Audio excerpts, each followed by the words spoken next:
Jasmine Crockett came to debate, but Tim Scott turned it into humiliation, mocking her past and pain. Within 72 hours, the courtroom was the stage, and his off-air words became evidence. A clash turned into a racial reckoning. Will this end Tim Scott's career or ignite Jasmine Crockett's rise? Stay with us. This is a story worth every second of your time. Beneath the heat of studio lights and cameras circling from every angle, the stage burned like a battlefield. This wasn't a panel, it was a fight dressed in patriotic colors. Behind the podiums, a giant screen glared with bold white words. America talks race reform or rhetoric. The room hummed not with curiosity, but with the sharp edge of expectation, as if everyone knew blood was about to spill. In the left spotlight stood Senator Tim Scott, polished and pressed eyes steady like a preacher at the altar. Opposite him, in a black blazer worn like armor, stood Congresswoman Jasmine Crockett, still as stone, her stare blazing quiet fire. No handshake, no nod, only silence thick enough to crush the chest. Across America, more than 8 million people watched live. Families in living rooms, students in dorms, Hill staffers frozen mid-breath. The host's voice rang out, "Senator Scott, you have the opening statement." The question: has America moved beyond racism? Tim didn't pause. He leaned into the mic, lips curling with a line loaded like a bullet. "I'm proof America is not a racist country," he declared. "I went from cotton to Congress in one lifetime." The crowd erupted. Cheers, applause, a piercing whistle, the kind of clip designed for campaign ads. But the cameras cut hard straight to Jasmine. No movement, no reaction, no applause. Just eyes locked forward, her face unreadable, but burning beneath the surface. The cheers felt hollow against her silence. It wasn't just disagreement, it was refusal. A quiet that thundered. 8 million people watched and felt what noise couldn't erase: a man declaring the wounds had healed, while across from him stood a woman still carrying the scar. And in that moment, while the applause still rang and Tim Scott soaked it in, Jasmine Crockett leaned forward, not to shout, but to raise the heat across the country. She didn't move like a politician giving a reply. She moved like someone done with performance. Jasmine stepped into the light without anger, but with precision, like a scalpel pressed against the lie America had just cheered. Her hand gripped the podium fingers, steady, not shaking with rage, but sharp, shaped by history. "Your success doesn't erase the barriers still standing for millions who never even reached the gate," she said, each word slicing through the silence left after the clapping died. The crowd, hungry moments before for validation, now froze, as if watching something sacred split open. She didn't rush. She didn't fill the air. She made them sit with it, the discomfort, the break, the truth. Her eyes locked on Tim's, not with hate, but with icy precision. "You tell your story like it's a map," she added. "But for most of us, it's a lottery ticket that never wins." Her voice didn't falter. It coiled around the room and crushed every false sense of progress like a rope woven from the statistics. Then she reached down, slow and sure, pulling papers, with the final weight of proof, not performance.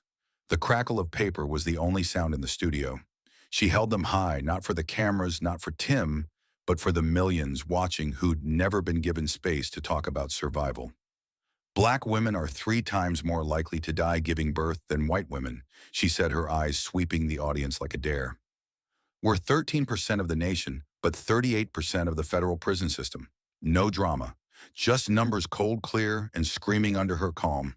For a second, even the air seemed to freeze. Jasmine didn't move.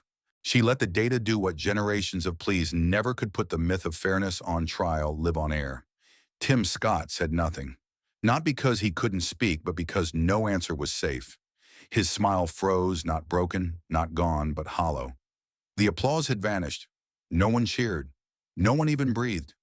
Jasmine looked down once, only once, like a soldier remembering why she fought, then lifted her head and cut the silence with a voice as sharp as steel. "You are not the proof of equality," she said. "You are the exception that hides the illusion." The words didn't echo. They exploded. The illusion didn't slip, it shattered. And in that wreckage, Jasmine didn't rise, didn't smile. She stood still, waiting, as if the silence itself owed her an answer. But truth doesn't always bring reflection. Often it sparks retaliation. And Tim Scott hadn't come to be humbled. He came to strike back. He didn't reach for another number. He didn't mention another law. He went for something sharper, personal, petty, and aimed to wound. Confident the crowd was still with him, Tim Scott adjusted the mic, leaning in, with a tone stripped of statesmanship and dripping with condescension. "Congresswoman," he began, voice calm, like a lecture dressed as civility. "I know race is the lens you see everything through." The insult wasn't loud. It was precise, the slow framing of her identity as obsession, her experience as distortion. "But maybe it's time to see through your own bitterness." It came with a smile that never touched his eyes, a smirk crafted not to argue but to bruise. For a second, the light seemed to flare hotter, as if the room itself held its breath, unsure to clap or recoil. A single spotlight flickered, cutting across Jasmine's face like a blade of light over her control. The studio didn't cheer. It pulled back, like even the air knew something irreversible had just been said. The cameras froze. The audience stiffened. No one spoke. No one coughed. The weight of his words slammed to the ground between them, a silence louder than any applause. Jasmine didn't respond, not with words, not even with movement. She stayed still, though inside her, everything shifted. Her chest rose, drawing in a breath, long, slow, deliberate, like swallowing fire to keep from spitting it back. That breath said more than a comeback ever could. It wasn't shock. It wasn't anger. It was restraint, sharp, cold, terrifying restraint. Because everyone watching knew this wasn't political debate. It was a blow aimed at her core, and she felt it. Everyone did. Because when a man tells a black woman her pain is only bitterness, he isn't debating, he's erasing her. Leave, on national television. But Jasmine didn't flinch, she responded. Not with fury, but with something far more dangerous to men like Tim, her truth stripped of shame and softened voice. She spoke with the steadiness of someone who had spent a lifetime learning to weaponize what others called weakness. "I grew up in subsidized housing," she said, her tone even but heavy with the weight of memory. "I watched my mother cry when the clinic turned us away because my dental surgery was marked Medicaid pending." There was no trembling in her voice, only precision. "I didn't need a lecture on bitterness. I needed a dentist who wouldn't turn me away." The words didn't soar. They didn't dramatize. They landed like truth always does, quiet and inescapable. For a second, the room didn't know how to breathe. A few eyes welled up. Others looked away. It was no longer about party lines or ideology. It was about proximity to pain, how some know it intimately while others only visit it for applause. Then, with the timing of a man who'd mistaken cruelty for confidence, Tim laughed. Not long, not loud, but sharp, dismissive, like her story was a punchline rehearsed one too many times. The sound cracked across the room like a slap. He tilted his head, smirked, and delivered the blow with cold clarity. "You're a talented woman. Stop branding yourself as a permanent victim. That business model's full." The silence afterward wasn't stunned. It was stricken. Gasps escaped from a few audience members, but most just stared forward, stunned not by the volume of his words, but by the violence buried in their calm. It wasn't an outburst. It was deliberate, sharpened, in private, released in public. Jasmine didn't move, but the damage was already done, not just to her, but to the millions watching who had lived that exact story and now saw it mocked under studio lights. The moderator lurched forward, voice tight with alarm. "Let's keep it civil." She interjected, her tone brittle with desperation, but it was too late. The mask had slipped, and in its place was something colder. That moment would not be edited out. It would not be softened in reruns. It was the moment civility shattered, and everyone watching knew it.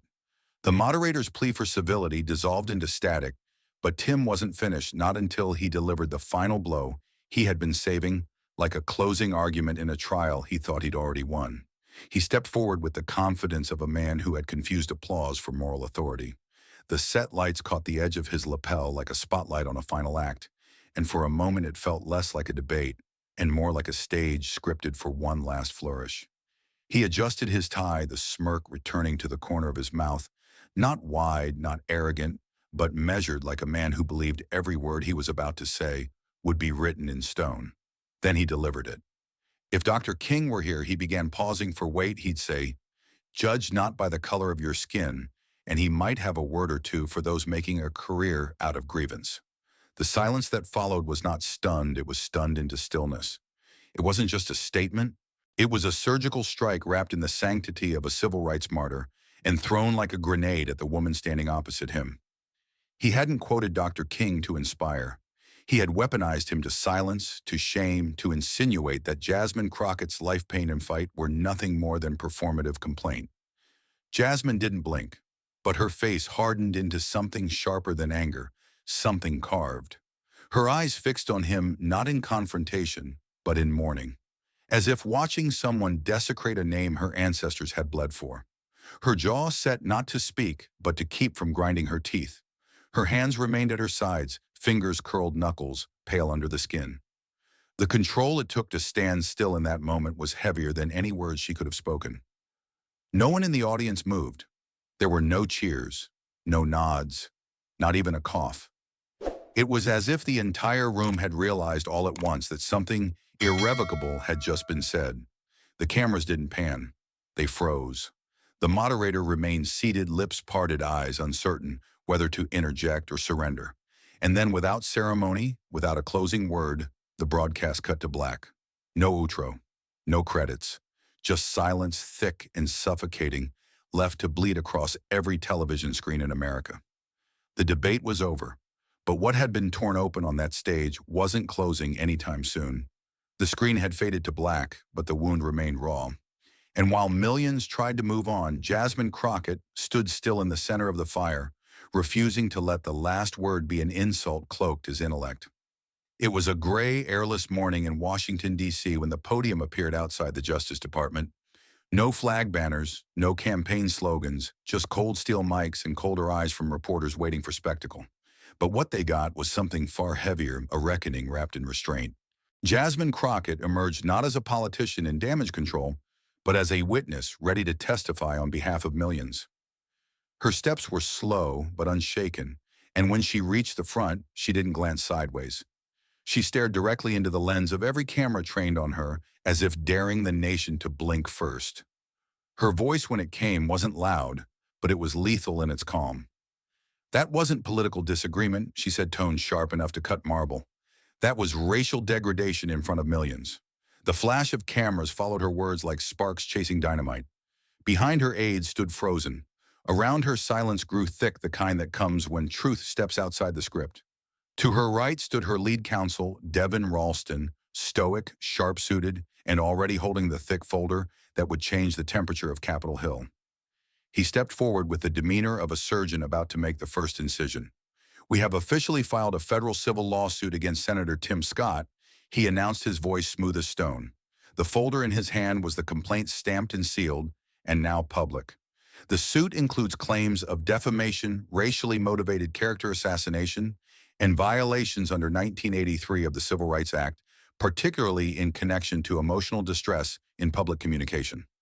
The legal language wasn't meant to confuse. It was meant to clarify this was no longer a political argument. This was about harm, real, targeted, and systemic.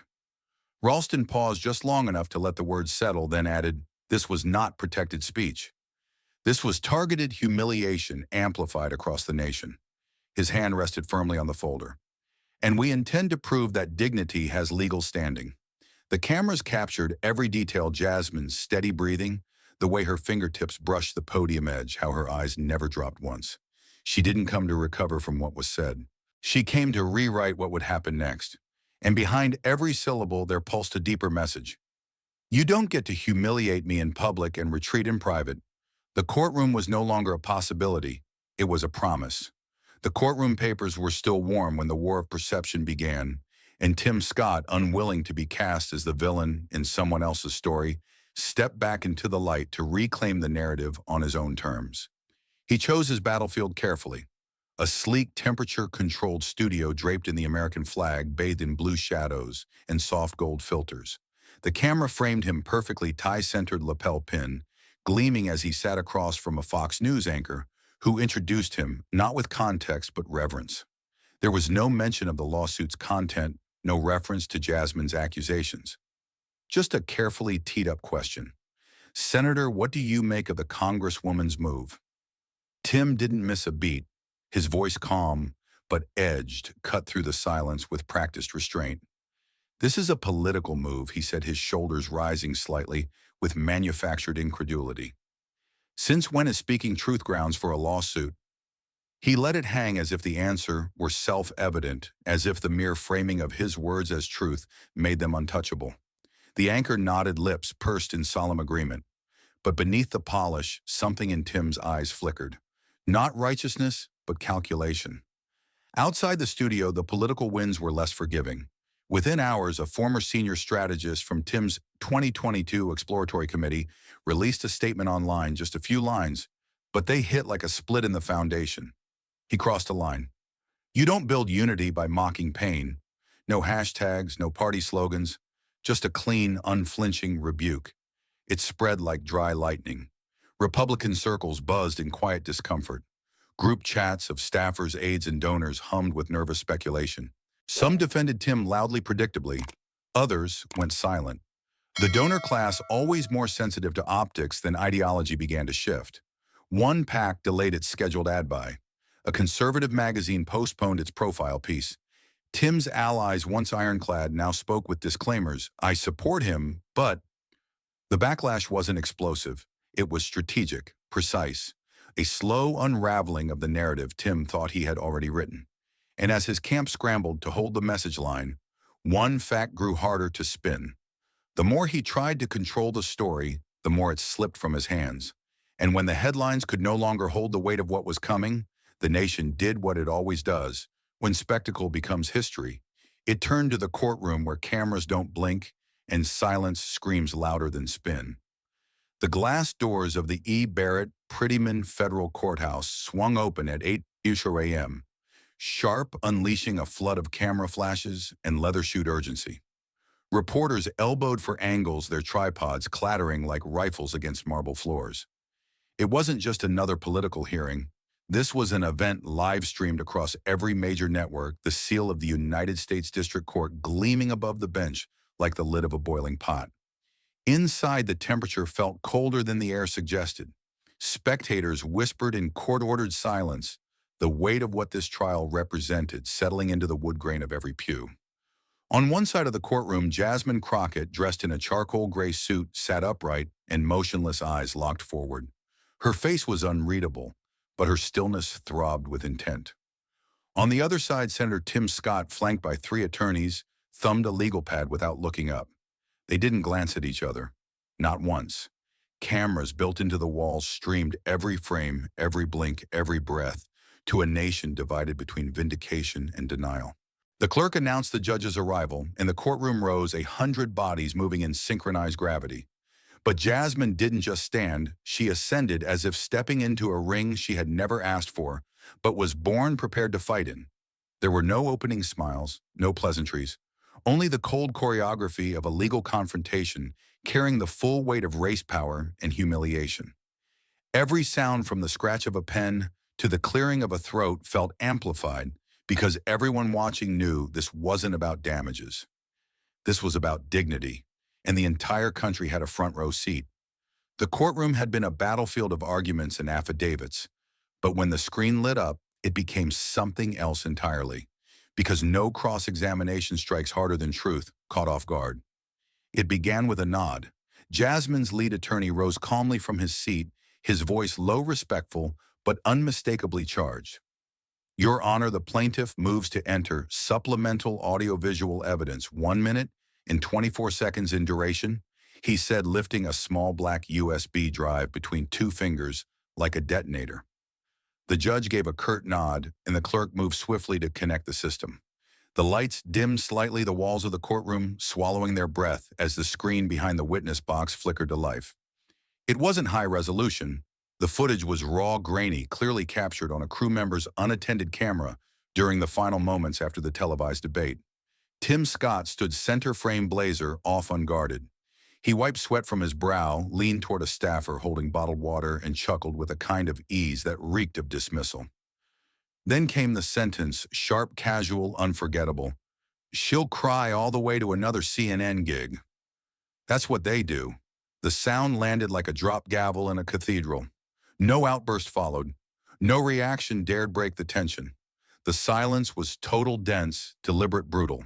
The kind of silence that only ever forms when cruelty is caught candid and can't be spun.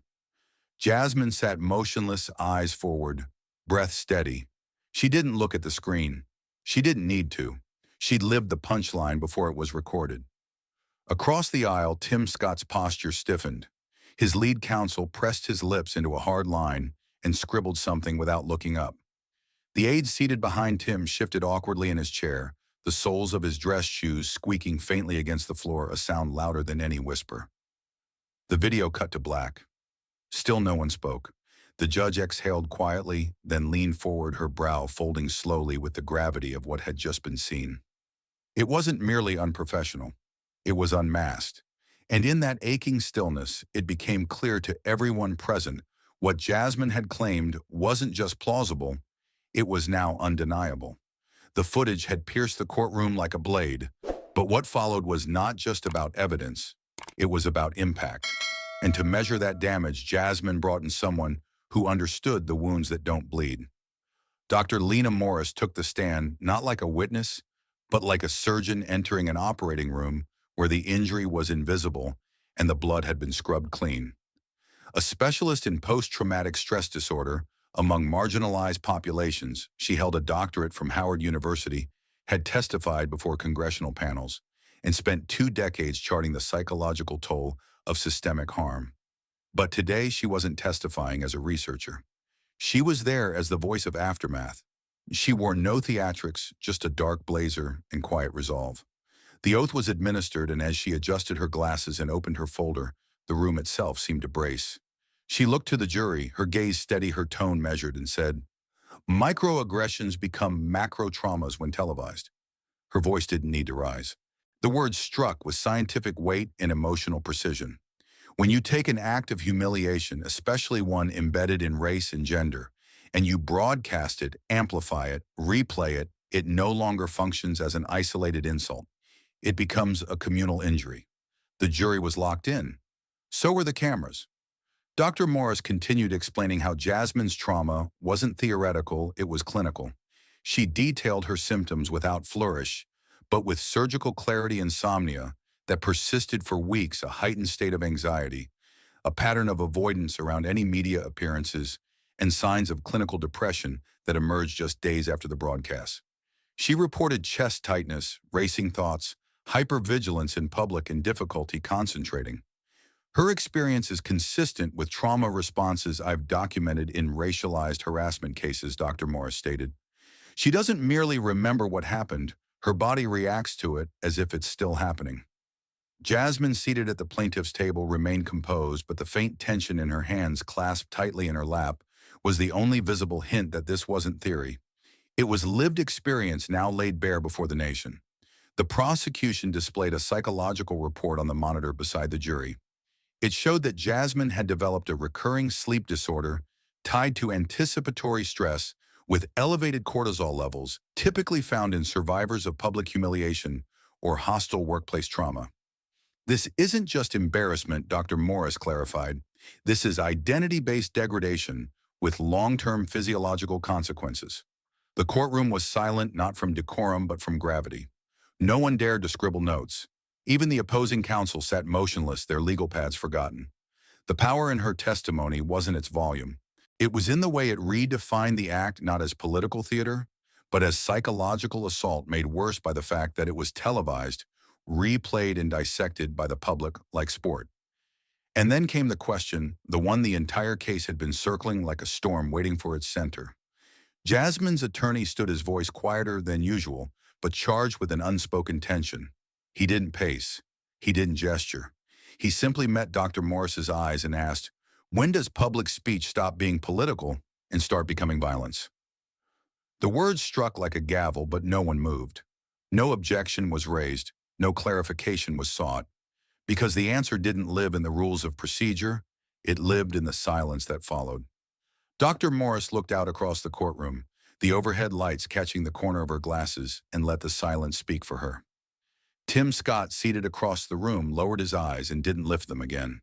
That single sentence lingered in the air like smoke suffocating everything else. Not because it was rhetorical, but because it was real. And in that suspended instant, the jury wasn't weighing law. They were weighing harm. The cameras didn't cut. The judge didn't speak. Even the hum of the courthouse HVAC seemed to pause. Because somewhere in that stillness, something became undeniably clear. What Jasmine had endured wasn't just offensive. It wasn't just public. It was designed to diminish her dignity, and the law for once was being asked to call it what it truly was. Violence, made of words, delivered with a smile, and televised for all to see. The courtroom had already absorbed the harm, witnessed it, dissected it, and felt its weight press against every inch of silence. But now came the reckoning. What was the price of a woman's dignity dismantled on live television and repackaged as entertainment? Jasmine's lead counsel, Marcus Traylor, stepped forward without a binder or slideshow. Just one page in his hand, held with the kind of care that suggested it wasn't paper, it was verdict. The courtroom, though full, seemed to shrink around him. Jurors leaned in. Members of the press set down their pens. Even the courtroom artist, who had been sketching furiously for days, paused. There were no theatrics in Traylor's voice, only finality. Madam Judge, members of the jury, he began, his words measured, his gaze fixed straight ahead. We submit that the cost of what was done to my client, Congresswoman Jasmine Crockett, can no longer be measured in silence, apology, or public opinion. It must now be measured in full. He looked down at the paper, then back up. We are requesting $7 million in damages for the assault on her public and personal reputation, he stated. That number is not arbitrary. It reflects the magnitude of a character assassination that was intentional, sustained, and transmitted into the homes of millions of Americans. He took a step forward. When Senator Scott said what he said, not just once, but repeatedly, he did more than disagree. He attempted to reduce a sitting congresswoman, a civil rights attorney, a woman who rose from subsidized housing, into a caricature of grievance. He paused. He knew what he was doing, and the world saw him do it. The jury did not look away. Their pens were still, their eyes heavy. Traylor didn't blink. He continued, his voice growing quieter, more surgical. We are also requesting an additional $3 million in compensatory damages for measurable financial loss, he said. Since the night of the broadcast, Congresswoman Crockett has experienced a mass withdrawal of professional commitments. He listed them methodically, devastatingly. A keynote at the National Black Women's Summit canceled with no explanation. A contract with a youth justice nonprofit withdrawn just 2 days after the broadcast. An educational panel for HBCU scholarship recipients scrapped due to potential controversy. In total, he said, over $3.1 million in speaking fees, partnership retainers, and donor-based sponsorships were lost in the weeks that followed. His tone didn't rise. It didn't need to. Each number landed like a gavel. And these weren't just business opportunities. They were platforms, lifelines of advocacy silenced not because of her performance, but because of her public humiliation. The courtroom remained still. Jasmine sat upright, hands folded neatly before her face, composed but grave. She hadn't said a word since the trial began, but her stillness now spoke volumes. Traylor turned back to the bench, and lastly he said, "We are requesting a formal public apology delivered through no fewer than 3 platforms: televised, national broadcast, written statement in print media, and digital acknowledgement on official social media accounts." He met the judge's eyes. Because no amount of money alone can restore the integrity that was torn down by a man who has built a career pretending to uplift what he then so casually diminished. He nodded once, then returned to his seat. He hadn't raised his voice, but the room felt like it had been shaken. The silence hung thick until the defense stood. Senator Scott's lead counsel, Patrick Loring, moved to the center of the room. Where Traylor had stood like a blade, Loring stood like a firewall. The defense rejects all claims, he said flatly. We view this lawsuit as an exaggerated interpretation of protected political speech and request immediate dismissal. His voice was steady but lacked conviction. It sounded like someone following a script they no longer fully believed. Senator Scott's words, while perhaps harsh, fall well within the bounds of public discourse. He expressed his opinion, nothing more, nothing less. He folded his hands behind his back. To claim damages from disagreement, even one made in public, is a dangerous precedent that chills free speech and undermines open debate. Jasmine didn't move, but a slight shift in her shoulders revealed what that rebuttal meant to her, not as a politician, but as a human being. Disagreement. That was the word they used to flatten everything, the mocking, the smirking, the calculated dismantling of her character. Traylor didn't rise to object. He didn't need to. The evidence had already spoken. The recordings had already burned. And the silence of the jury now said more than Loring's entire rebuttal. The judge jotted notes slowly, deliberately, her pen gliding across the page like a blade carving into the moment. But it wasn't over yet. Loring cleared his throat and added, "In closing, we maintain that Senator Scott's remarks, while firm, reflected his experience and beliefs, not malice." He looked to the jury, hoping to meet someone's eyes. He met none. "We therefore ask the court to reject this attempt to weaponize discomfort into litigation." And just like that, he sat down. The courtroom was silent again, but the energy had shifted. No longer a place of debate, it had become a place of reckoning, and Jasmine Crockett sat in its center. Still, steady, watching the system decide whether her pain had value or just volume. After weeks of raw testimony, leaked footage, and words dissected like evidence in a crime scene, the air inside the courtroom no longer vibrated with tension, it pulsed with judgment. And now the nation held its breath for what would come next. The federal courtroom was still like the last second before a thunderclap. Cameras stood at the back, silently recording history. Jasmine sat unmoving, her fingers lightly brushing the edge of the defense table, but her jaw was clenched, stone-like. Across from her, Tim Scott's gaze was fixed downward, his expression unreadable. The jury had long since been dismissed. This moment belonged to the court, to the bench, and to a voice that would soon echo beyond marble walls and into the conscience of a divided nation. Judge Rowena Clark, known for her piercing intellect and refusal to indulge partisanship, adjusted her glasses with slow precision. She looked neither at Jasmine nor at Tim, but past them into the wound that had opened in America's understanding of justice. The room leaned forward. No one breathed. Then came the words that would be replayed on television, in classrooms, in protests and presidential campaigns. This court finds that the defendant's language constituted targeted, systemic verbal assault under federal civil rights protections. There was no gasp, only silence so complete it rang louder than any outcry. The words didn't explode.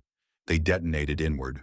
Jasmine blinked once slowly, as if confirming she had truly heard them. Tim's team sat frozen, as if disbelief could will a different reality into existence. But the law had spoken, and it had done so not with vengeance, but with clarity. The judge continued, her voice firm even. "This is not a punishment of disagreement," she clarified, "but a response to the weaponization of speech with intent to degrade and dehumanize under the veil of political discourse." Her gavel had not yet fallen, but the verdict had already carved its place in American legal memory. A low hum began in the gallery press, shuffling papers, aides whispering, one woman in the third row, wiping a tear without shame. The judge finished. "This court orders the defendant to comply with the full terms of compensatory and punitive damages and deliver the public apologies as outlined in the claim." Then the gavel fell. Once, heavy, final. And in that moment, as marble echoed against wood and steel, Jasmine Crockett didn't smile. She didn't cry. She simply exhaled, slow and controlled, as though releasing generations of disbelief packed into her chest. She had not only sued a sitting senator, she had made the justice system say out loud what millions had screamed into silence for decades, words wound. And sometimes they pay. The courtroom had delivered its thunderous judgment, but as the legal dust settled, what followed was not silence, it was aftershock. And the price Tim Scott had to pay would be measured not just in millions, but in every shattered illusion of invincibility. Outside the courthouse, the sky hung low and gray, as if the clouds themselves had been waiting to weep. Reporters lined the marble steps, jostling microphones and cameras into position, each one anticipating the fallout of a ruling that had already rewritten a chapter in American jurisprudence. But inside the chambers, a new decree was being finalized, not in the language of guilt or innocence, but in the hard currency of consequence. The judge returned to her seat with the final addendum, her robes settling like a curtain closing on the first act of reckoning. She spoke clearly, without ornament or pity. The court orders the defendant, Senator Timothy Eugene Scott, to pay $5 million in civil damages to the plaintiff Congresswoman Jasmine Crockett. The words hit the room like a blunt object. There was no gasp, just a hard collective inhale. $5 million, not symbolic, not metaphor, real, tangible. A sum that would follow Scott into every room, every negotiation, every footnote of his political biography. On Jasmine's side, her attorneys nodded silently, but Jasmine herself remained composed, shoulders square, eyes forward. No triumph, no revenge, just justice delivered cold like the memory of every insult never punished. But the ruling didn't stop at money. The judge continued. The defendant is further ordered to issue a formal public apology across 3 national platforms, televised broadcast printed statement in a national publication, and a digital release through verified social media accounts within 30 calendar days. There was no loophole, no legalese to blur intent. He would apologize. Not behind closed doors, not through a press aid, but with his own voice seen and heard by the very public that once cheered his dismissal of Jasmine's pain. He had built his persona on sound bites and applause lines. Now he would dismantle it one word at a time. The judge paused, then added what many had not seen coming. Her voice dropped just slightly the way thunder softens before it strikes again. Furthermore, given the nature of the ruling and its implications for public trust, the defendant shall be temporarily suspended from participation in the Senate Banking Committee, pending formal review by the Ethics Subcommittee. A seismic shift sealed in one breath. The committee wasn't just his post, it was his pedestal, a seat of influence he wielded in negotiations, hearings, and behind-the-scenes policy. And now that seat sat vacant. The courtroom remained frozen, but the ripple began outside instantly. Phones lit up across newsrooms. Alerts hit Capitol Hill. Within minutes, political strategists were in full triage. What had been a cultural flashpoint was now a career-altering verdict, etched not in outrage, but in precedent. Tim Scott sat motionless. His lawyers whispered, but he didn't respond. His shoulders sagged, not in defeat, but in the dawning realization that this was irreversible. This wasn't a slap on the wrist. It was a legal brand one that would mark every debate, every bill, every future ambition. And he knew it.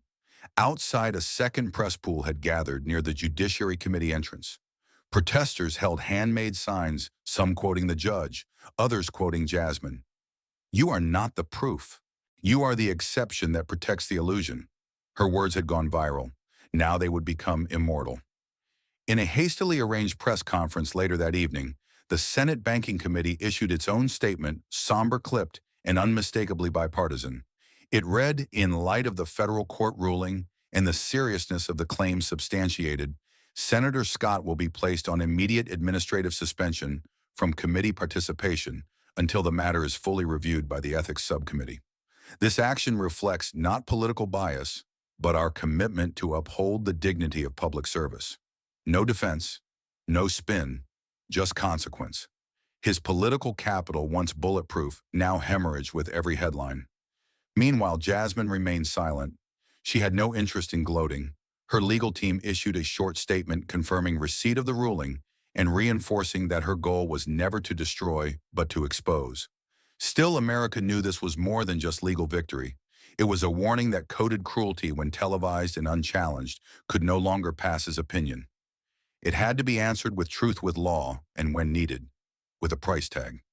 Tim Scott was last seen exiting the courthouse through a side entrance, head down, flanked by aides moving too quickly to be confident. The cameras caught only a few seconds of his profile, but it was enough. No smile, no spin. Only the look of a man who had spoken from a podium and now had to answer from a bench. And in that silence, something shifted.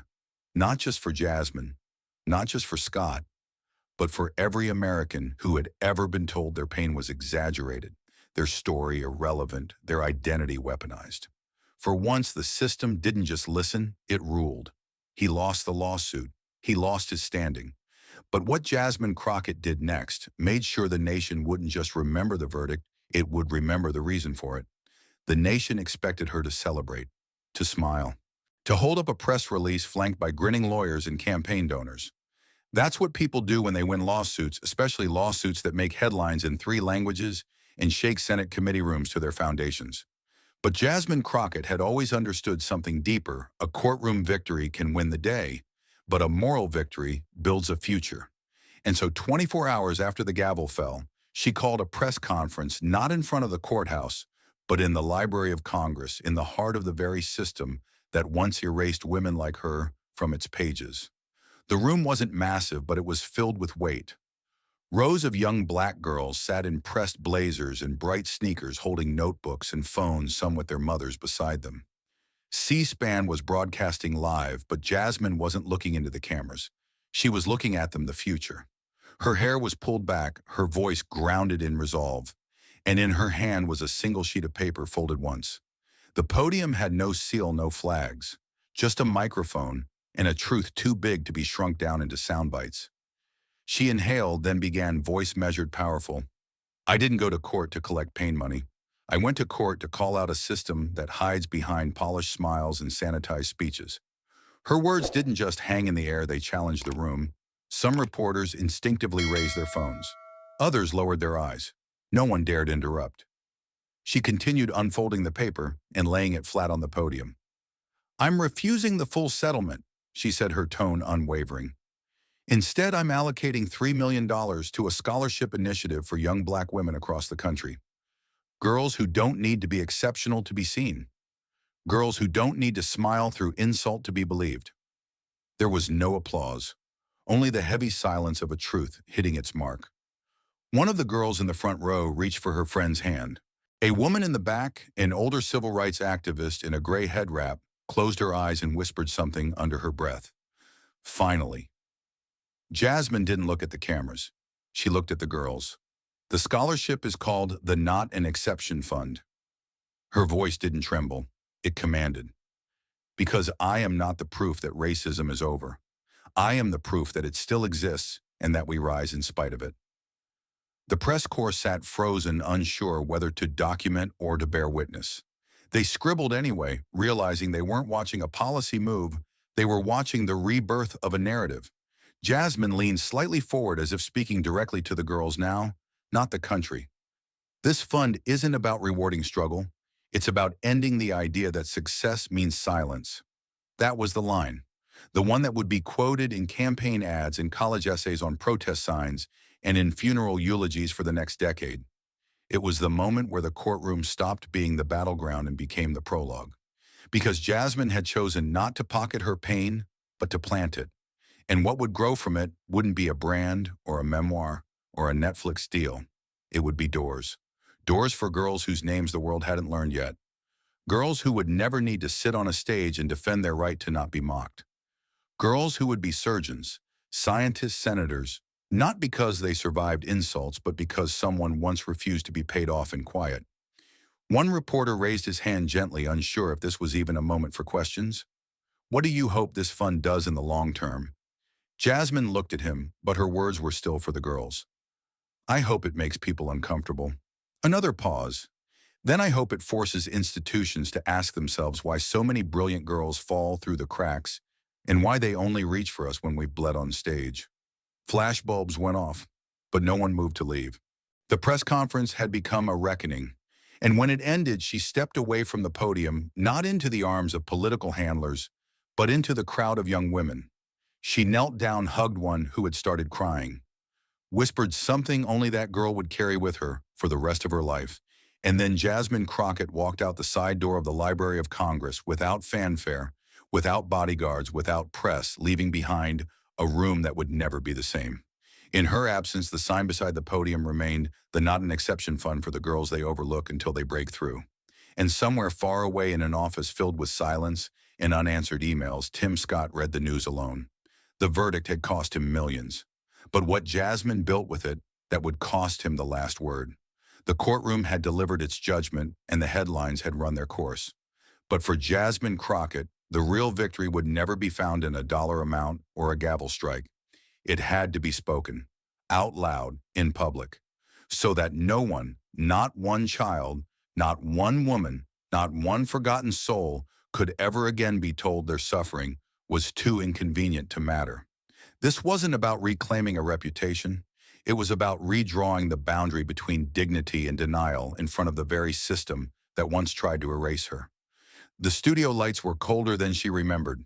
Not cruel, but clinical indifferent, designed to flatten humanity into digestible pixels. Jasmine stood behind the podium no longer as a litigant or target, but as a witness to what had survived. No makeup team had touched her face today. No stylist had adjusted her cuffs. She had told them not to. The bruises weren't on her skin. They were threaded deep beneath the surface, stitched in every breath she'd had to hold during that trial, every insult she'd swallowed, while the world debated her right to feel it. The stage was set for spectacle. But Jasmine had come for truth. And when the moderator asked the question, "What do you say to the people who called this lawsuit a stunt?" she didn't blink, didn't pause, didn't deflect. She leaned forward into the microphone's shoulders, still jaw-locked in resolve. "I didn't win this case because I was exceptional. I won because we stopped accepting exceptions as proof of equality." Her voice didn't rise. It didn't need to. The force wasn't in the volume, it was in the precision. The way every syllable held its breath just long enough to become a weight. And across the country, from living rooms in Alabama to classrooms in Detroit, millions heard what wasn't just a rebuttal. It was a reversal of decades of narratives, of the casual cruelty masked as meritocracy. Jasmine had taken the myth that America feeds itself, that the success of a few erases the pain of the many, and ripped it from the roots, not with anger, but with undeniable evidence carved from her own body, her own record, her own survival. For a long stretching second, the air in the studio held still, like the moment before a thunderclap. Then the sound crew caught a flicker of movement. One camerawoman, eyes glistening, nodded without realizing. In the control room, the producer whispered, "Keep it rolling. Don't cut. Let her breathe." Because something rare had just broken through the broadcast filter. Not a headline, not a scandal, but a shift. A rupture in the well-oiled machine of political image. Jasmine was no longer just a congresswoman or a victim, or even a victor. She was a mirror, and America had just been forced to look. The networks would later fight over exclusive follow-ups. They'd dissect the phrasing. They'd loop her quote over orchestral music in promos. But no edit could replicate the raw heat of that moment. Because what Jasmine had exposed wasn't just Tim Scott. It was an entire structure of deflection. A system that used isolated success stories like armor to shield itself from accountability, to suggest that racial wounds were healed just because a few scars had turned into medals. She hadn't sued because her feelings were hurt. She had sued because millions were being told that feelings didn't count unless they fit someone else's narrative. That grief only mattered when it was polite. Backstage, her team watched from the wings. One aide, barely out of college, gripped the armrest of his chair so tightly it creaked. Another whispered under her breath she didn't even flinch. But Jasmine knew flinching wasn't the point. Survival was. And not survival in the private, hidden, hush kind of way, but public survival, the kind that forces a nation to confront how close it came to accepting cruelty as policy ridicule, as debate gaslighting, as leadership. What Jasmine had offered that night was more than a rebuttal to Tim Scott's dog whistle philosophy. She had delivered a doctrine of refusal. Refusal to be silenced. Refusal to be repackaged as bitter or emotional or divisive. Refusal to let another generation of Black girls grow up being told they were only valuable if they smiled through humiliation. Refusal to allow trauma to be dismissed as political theater. And the power in her voice wasn't just rhetorical, it was generational. A memory encoded into blood and bone, the echo of grandmothers turned away from voting booths, of mothers who labored through pain while being told they were strong enough to endure anything, of sisters who excelled in systems that never planned for their excellence. "I didn't win this case because I was exceptional," she had said. But what she didn't need to say, because everyone felt it, was that she had refused to let the system make her into one. When the program ended and the screen faded to a network logo, there was no applause track, no pundit analysis, no commercial break. Just silence. And then outside the studio, something far more profound: action. Letters poured into Jasmine's office, not just from activists and donors, but from retired teachers in Texas, single fathers in Baltimore, undocumented students in California. One note read, For the first time, I understood that I don't have to prove I'm the exception to deserve fairness. Another, you gave me back my dignity by refusing to apologize for yours. At that hour, late shadowed still, Jasmine stood alone in the green room, coat over one arm, phone buzzing with congratulations she didn't need. What mattered wasn't the verdict anymore. It was that someone somewhere had finally said what the country had trained itself to forget. Not all harm is physical, not all violence leaves bruises, and not all victories come with celebration. Some come with cost, with risk of being called angry, ungrateful radical. And still it was worth it. She looked once more at the silent set, the empty chairs, the cooling cameras, and she smiled, not wide, not triumphant, but knowing, because she hadn't spoken just for herself. She had spoken for every woman who had ever been told her trauma was a talking point, her fury unproductive, her pain too loud. She had spoken not to become a symbol, but to destroy the need for symbols in the first place. And as she stepped outside into the sharp night air, wind lifting her coat, hem like a salute, she carried no script, no press, memo, no spin. Just that one sentence, still burning, still echoing, still alive. I didn't win this case because I was exceptional. I won because we stopped accepting exceptions as proof of equality.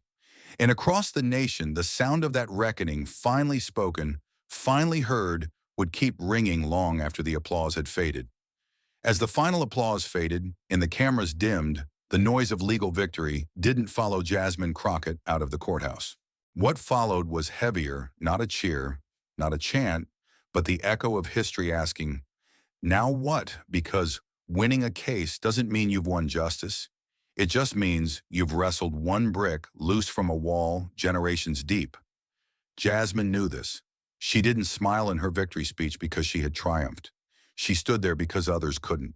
The courtroom may have delivered its sentence, but the country still hadn't answered its question. Why do we still reward cruelty and punish vulnerability? And why must a black woman bleed on national television to be believed? That's why she didn't frame her win as personal glory. Instead, she leaned into the microphone live on every major network and said it plainly, I didn't win this case because I was exceptional. I won because we stopped accepting exceptions as proof of equality. And with that one sentence, she detonated decades of polite silence. The message rippled across the country like a thunderclap.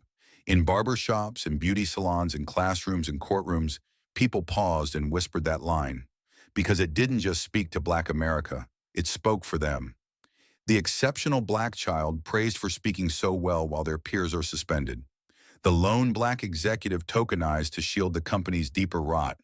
The overachieving girl who made it out, but carries the survivor's guilt of all those who didn't. America had learned to love the exceptions. It just never wanted to fix the rule. Jasmine didn't use that spotlight to bask in admiration. She used it to burn down the myth that success erases struggle, that a few shiny stories prove fairness for all. She stood there as a reminder that representation without reckoning is just decoration. That when we hold one success story as a shield, we risk erasing 1,000 silent screams. And in Jasmine's case, those screams weren't metaphors. They were real. They came in the form of hateful voicemails, death threats, doxed family members, and perhaps most hauntingly, emails from young women across the country who said, I thought it was just me. I thought I was being too sensitive. But Jasmine never asked to be a symbol. She just refused to be a silence. Her quote wasn't designed for applause.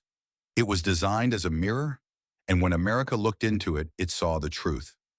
We don't hate loud women. We hate women who refuse to shrink after being attacked. Jasmine had been mocked, dismissed, and told that her pain was performative, that her demand for dignity was divisive, that her voice was angry instead of assertive. And yet there she stood, not bowed, not broken, but burning with clarity. I didn't win this case because I was exceptional. I won because we stopped accepting exceptions as proof of equality. That line turned court transcripts into gospel. And yet the lesson wasn't just for those watching from afar. It was for every institution still measuring justice by how well someone smiles through insult. For every company that celebrates Black History Month with a slideshow but silences employees when they talk about microaggressions. for every politician who praises Martin Luther King Jr. while voting against the very rights he died for. Jasmine's words weren't a mic drop. They were a call to audit our comfort. Because equality doesn't mean pretending we're all the same. It means recognizing that some people are punished just for existing, that Black women in particular are often required to be exceptional just to be considered tolerable.